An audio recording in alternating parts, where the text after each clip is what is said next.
Now, children, we will see one more question based on Gibbs free energy. It says, find out whether it is possible to reduce magnesium oxide using carbon at 298 K. You have to find out.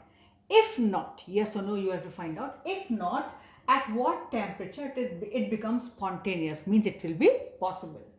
They're giving you delta H naught, this value, and delta S naught means this small zero here, this value. You will say, what is this naught, children? This naught means, like, one is delta H, we write delta H, and one is delta H naught. This means, children, the values are given under standard conditions, means temperature is 298 K or say 25 degrees Celsius, and pressure is 180 M. This not means the values are given under standard conditions. Room temperature taken for granted as 25 degrees Celsius means 298 K, and the pressure is 180 M. Got it? This is what we mean by not here. This is again entropy under standard conditions of temperature and pressure. 298 K room temperature and pressure 180 M. Now, children, let us see. So our reaction required is MgO solid, carbon gives you Mg and CO. I wrote these states because this is a thermochemical reaction. When we are writing a specific reaction for thermochemical purpose calculations in the chapter thermodynamics, we have to write reactions with the proper physical states. So MgO solid, solid, CO gas. Fine.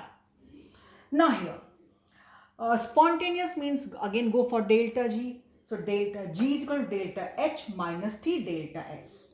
So delta H is given to us this value, but again kilojoule, and this is joules. As I told children, questions in this chapter are mainly formula based, but lot of interconvergence of scales are here. Like this is kilojoule, I put value like this, but then this is joules. So finally T is 298 given to me, but delta S here is joule. So this was this value into 10 to the power minus 3 to bring it into kilojoules. Got my point? Or I could have multiplied this by 1000, whichever way you want. I thought this is convenient. Every time we have been converting joules to kilojoules, this time I have converted joules to kilojoules. Fine, I've done it. Fine. So did it. And here T was not to be changed because it's already in Kelvin. So directly delta is given to us, that's why I did not write again. And T is 298 K. So values are put, keeping in mind the right conversions, and I got delta G positive here as 432 point whatever. And this is again converted, being a big value, into kilojoules per mole. Since it is positive, so I had to say, hence reaction will be non-spontaneous at this temperature. Now, which temperature it can take place? They are saying, if not, then at what temperature? Now, what temperature? It's a long range, huge range, big range. So let's go to next. First, it is not spontaneous. Now let me go to the next level. Is it at equilibrium possible? So I just assume, let me go for equilibrium, where the rate of forward is exactly equal to rate of backward reaction. So let's calculate T at delta G. We are trying. You cannot go for next reaction 299 and then 300 and go on like this. No need. So let's go for the next standard condition, and that is the temperature at which delta G is 0, means at equilibrium, where forward and backward both reactions are taking place hypothetically. Hypothetically, I am saying. So delta H given to me is this kilojoule and delta S is this. Again, you see, I have to convert that into joules, kilojoules, because this is in kilojoules, bring the same value, the same scales, and then I got T as this value. This T is very high as compared to this.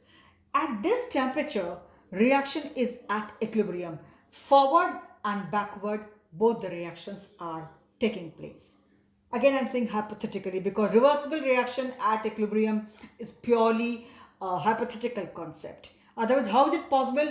The rate with which forward reaction is taking place with the same rate, at the same time backward reaction takes place. Rather, it seems at this stage At this state, the reaction has ceased, but no, hypothetically, it is taking place. Now, children, so at this temperature, reaction will be at equilibrium. Hence, thus above this temperature, above 2 for this, whatever value has come out to be, only reaction will be spontaneous. So above this reaction I can say, because this is formula is delta G is equal to delta H minus T delta S. When I had this value of T, my G was 0. How could I put G 0? From where I got this formula? Children, I tried to calculate that what is the temperature for equilibrium. So calculate T at delta G0 means what? I am trying to calculate the temperature for equilibrium. That's why I wrote on my own delta G0. Here it was positive, then go to 0, then only I go to negative. So after positive I am going for 0. I am going downwards.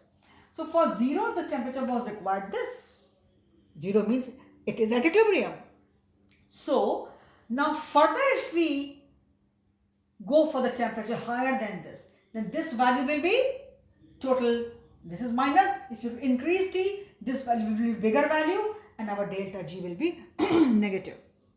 Is that clear, children? I repeat, it was positive. I said non-spontaneous. Then what next? Will you go for 299, then 300, then 400 and 500? How long will you go like this? So at this, it was positive. So totally said non-spontaneous. Next, let me go when the value is 0. I am going downward straight away from this value positive to coming down to 0. So delta G 0.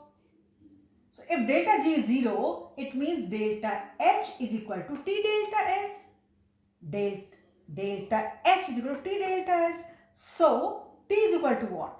Delta H upon T delta S. This much you must be having the knowledge, children. You see here, our formula is this. When I took delta G 0, if delta G is equal to 0, I am writing here, this is the formula, delta G is equal to delta H minus T delta S. So if this is 0, so from here I can say delta H minus T delta S. Hence I can say delta H is equal to T delta S. Therefore,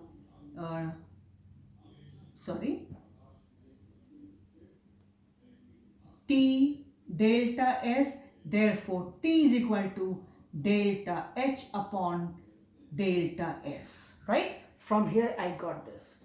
So you have to see this way, children, how it is done.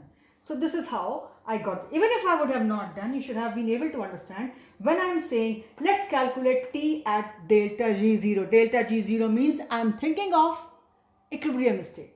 Fine. So I got this. It means above this was 0. Now if I increase further temperature, then only it can be negative. You know, when I put this value, it comes out to be 0. If I increase further value, then it will be negative. Got it point? When I put this value of T here, my final answer will be 0. I have delta H taken, I have used this delta S, and at this temperature, my delta G is 0. You can see from here, I have taken it for granted on my own 0. So now if I increase temperature above this, if T is increased now after this, certainly this value will be greater than this value and my delta G will be negative. That's why I wrote at this temperature reaction will be at equilibrium. Thus above this temperature, above this only reaction will be spontaneous, and that's how we could solve the question. It was a good question, intelligent question, not tough, tricky, but yes, you had to do. It's a good question. Again, see the video in the evening. This question has taught you a lot. Good concept, how to think at what temperature it will be spontaneous, how to go for that. So you see, on my own, I thought let me go after this positive first to 0 value. And once I get the value 0, if I increase temperature above that, it will be minus as per this formula. That's what I had to think, because I had to get the value of delta G negative at any cost to make reaction spontaneous. So children, this is all for this video. This is all for this question. This is all for today. Until this point, you have your syllabus for your exam. On Monday, Tuesday, I'm not very sure, that we will let you know. On Monday, we are having a live class that they can discuss your problems. Please revise children thoroughly. Make best use of your this time, Saturday and Sunday, and Monday we'll have a live class. This is all for today. Please prepare yourself for proper interconvergence of the values in different scales. This is the most common error children make. I'm again repeating, prepare yourself for that. In questions also, I would like to give you that so that you get into habit of changing things from one scale to the other. Here, mainly most of you fail. So please prepare yourself well, revise that. I picked up this question. You see, in every question, I'm trying to give you those conversions. These values I have changed for you so that you learn that every question may have this thing. Questions are not tough, children. When you come to put the values, you often go wrong there. Formulas, you know, but then finally you go wrong. So please see this video again, these videos again. Questions based on delta G are often asked. When it was in 12th, they were asked very commonly. Even now, it remains important. So prepare yourself. This is all for today. Thank you.